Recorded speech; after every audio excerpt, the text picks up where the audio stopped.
tal? Buenas tardes a todos nuestros seguidores. Gracias por estar con nosotros de nueva cuenta. Su amigo Víctor Gumaro Correa les da la bienvenida. Gracias por estar con nosotros. Sobre todo para al día de hoy también reflexionar sobre algunos conceptos que pues hemos también evaluando su contenido, se han introducido a la legislación fiscal y han evolucionado a la par de las operaciones de los contribuyentes, que es muy importante pues reflexionar acerca de su reforma, de su adición, de su introducción al derecho tributario mexicano. Entonces, en esta ocasión vamos a platicar acerca de lo que implica el beneficiario controlador para efectos fiscales, esperando pues que sea de agrado y de utilidad para todos ustedes. Bueno, entonces, iniciando con el tema, vamos a decir que en México se introduce la figura del beneficiario controlador, en principio para la reforma de la Ley Federal de Prevención e Identificación de Operaciones con recursos de procedencia ilícita, en el cual, para efectos, vamos a llamar aquí antilavado, pues se introduce esta reforma, sabemos que ya tiene algunos años, esta reforma data desde 2013, por lo tanto ya tenemos las reglas, tanto los lineamientos generales acerca del beneficiario controlador y de las recomendaciones que sabemos a nivel internacional había realizado lo que es GAFI, el Grupo de Acción Financiera Internacional, acerca de lo que tenía que regularse en la atención a operaciones que se tienen con terceros. Es decir, la ley para el tema de antilavado tiene que ver con operaciones que se tienen con clientes y que tenemos que identificar si existe un beneficiario controlador. Por lo tanto, ahora vamos a ver qué pasa con esta adición de los preceptos que tienen que ver con, entre ellos el 32B ter y siguientes preceptos del Código Fiscal de la Federación, que se adicionaron también para regular para efectos fiscales ahora la misma figura de beneficiario controlador, y que de alguna manera pues vamos a ver que hay una diferencia notable entre los efectos antilavado y los efectos que tenemos en materia fiscal. Es decir, mientras que para antilavado es un tema de un cliente externo de la compañía, para efectos fiscales estamos viendo hacia adentro de la persona moral. Estamos analizando cuál sería precisamente indicadores de identificar al propio beneficiario controlador que está en el grupo precisamente de empresas. Entonces, este es uno de los temas muy, muy importantes que tiene esta adición al Código Fiscal de la Federación, y en el cual este concepto, vamos a ya entrando al tema de carácter fiscal, tiene que ver con quién ostenta la propiedad tanto directa como indirecta de las personas morales, entendiendo esto como el beneficiario controlador como la persona física o grupo de personas físicas que de alguna manera tienen una cadena de control o una cadena de titularidad respecto de los niveles que se tengan corporativos. Es decir, de qué manera las personas morales están evidentemente en esta titularidad. Si una persona moral tiene otra empresa que es su accionista y así otra empresa hasta un tercer nivel, si de esta manera puede tener esa relación y esa cadena ya sea de control cuando es directo, o una cadena de titularidad cuando tenemos también una participación indirecta con 3 niveles corporativos, en los cuales evidentemente vamos a llegar al final a quién es la persona física o grupo de personas físicas que ostentan esa cadena de control o una cadena de titularidad. Entonces, explicaría el tema de lo que es cadena de titularidad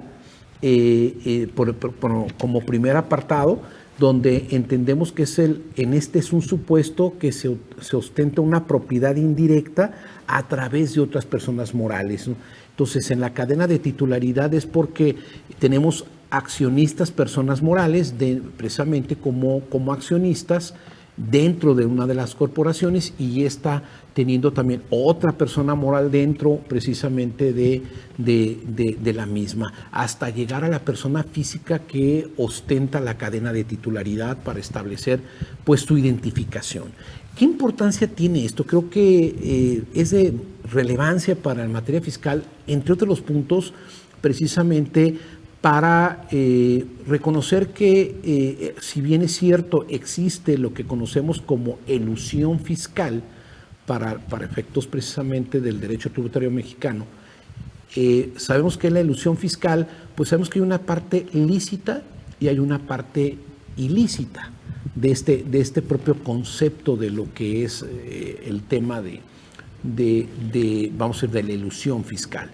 ¿Qué entendemos precisamente como elusión fiscal? Pues son todo el conjunto de acciones, ya sean individuales o coordinadas, estratégicas dentro de un conjunto de operaciones, ya sean individuales, sean fragmentadas o sean puestas en operación de manera ligada, en las cuales propiamente el contribuyente lo que pretende es pues pasar por un lado del hecho imponible. Es decir, no atravesar por los elementos configurativos vamos a decir, de la obligación tanto sustantiva o de la obligación formal y de la relación en general jurídico-tributaria. Es decir, evitar entrar bajo los supuestos del hecho imponible establecido en la legislación fiscal, como pudiera ser renta, IVA, etcétera. Cualquier impuesto que evitamos a través de una serie de actos jurídicos, por eso decía coordinados, estratégicamente puestos para efecto de alguna manera de evitar esa configuración del hecho imponible. Entonces, ese es un primer apartado, o también puede ser que se elija un régimen fiscal pues mucho más laxo, más benéfico, que utilicemos precisamente un diferimiento, un ahorro, etcétera. Entonces, en esta presencia precisamente de lo que implica la elusión fiscal, decimos, ya viendo el concepto de lo que implica la elusión fiscal, pues sabemos que esta parte de la elusión fiscal puede tener dos variantes: una planificación fiscal agresiva o una que es lícita. Entonces, ante estos dos aspectos podemos tener una planeación fiscal o agresiva, que es la que va a tener las reglas generales antielusión o reglas especiales antielusión, o una planificación fiscal que de alguna manera va a tener estas reglas que decimos antiabuso, ¿no? Antidiferimiento, etcétera, de los impuestos en esa relación. Entonces, creo que ahorita que aplicamos esta parte de lo que es la elusión fiscal, precisamente, en mi opinión, el tema de beneficiario controlador precisamente es que el fisco tenga información acerca de quiénes están detrás de todas las estructuras corporativas con las que se puede pues, establecer una planificación fiscal, ya sea tanto lícita como la ilícita. Entonces, la lícita a través de los esquemas, cuando hay que hacerlo, a través de la revelación de los esquemas reportables. Ese es uno de los aspectos importantes que vamos a verlo en otro momento, pero hay un tema también de declaraciones que tiene que ver con esquemas reportables que tienen que presentar los asesores fiscales y las empresas cuando tienen tienen esquemas reportables, ya sea personalizados o generalizados, que de alguna manera se van a implementar y se van a diseñar para el tema de pues lograr un ahorro fiscal, el de tener ciertos beneficios, etcétera, ¿no? Entonces, creo yo que el objetivo, el tema de identificar precisamente a la cadena de titularidad, a este grupo de personas físicas o a esta persona física que tiene ese control o esa cadena de titularidad, pues se va a determinar a través de las proporciones en que cada persona moral participe una en otra. Y vamos a hacer con una multiplicación simplemente de los porcentajes de participación para llegar hasta la participación que tenga la persona física en esa cadena de titularidad o en esa propiedad indirecta que detente sobre los diferentes niveles corporativos en los que está participando. Es decir, A, B y C son las tres compañías que tienen accionistas, personas morales dentro de su estructura, y que es aparece B en A y C en B, y finalmente una persona física que es la que controla y era la que estaba detrás de toda la estructura para identificarla a través precisamente de los criterios para determinar esta condición de beneficiario controlador. Habría que revisar resolución miscelánea fiscal, tanto vamos a verlo en los ejercicios 2022 y 2023, la regla la 28120 de miscelánea fiscal, sobre todo para determinar esa condición de quiénes, qué características y qué obligaciones se deben de identificar, por cierto son 22 puntos los que establece de identificación y de establecer un manual del beneficiario controlador para que cuando la autoridad requiere esta información, pues el contribuyente tenga 15 días para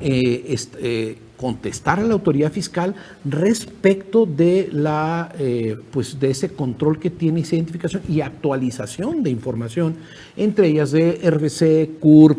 alias, toda la identificación que tenga jurisdicción donde tiene su residencia, etcétera. Entonces son elementos que van a ser muy importantes tenerlos porque hay que tener mucho cuidado con las, sobre todo multas por no tener esta infracción, porque son elevadas, pueden llegar desde los 800, 1,5 millones de pesos por no tener precisamente esta información de la cadena, tanto de titularidad como de la cadena de control que tiene que ver con este concepto de beneficiario controlador para efectos fiscales. Entonces, en conclusión, tenemos que hay un beneficiario controlador para efectos de la ley antilavado y hay un beneficiario controlador para efectos fiscales en los cuales pues nos establece tener la obligación de revelar la información del mismo a través precisamente de tener un manual, de tener la información respecto a este beneficiario y estar muy al pendiente de que la autoridad, si nos requiere, pues atender los procedimientos en donde ocurra esto. Bueno, espero que esa información haya sido de utilidad y nos vemos la próxima.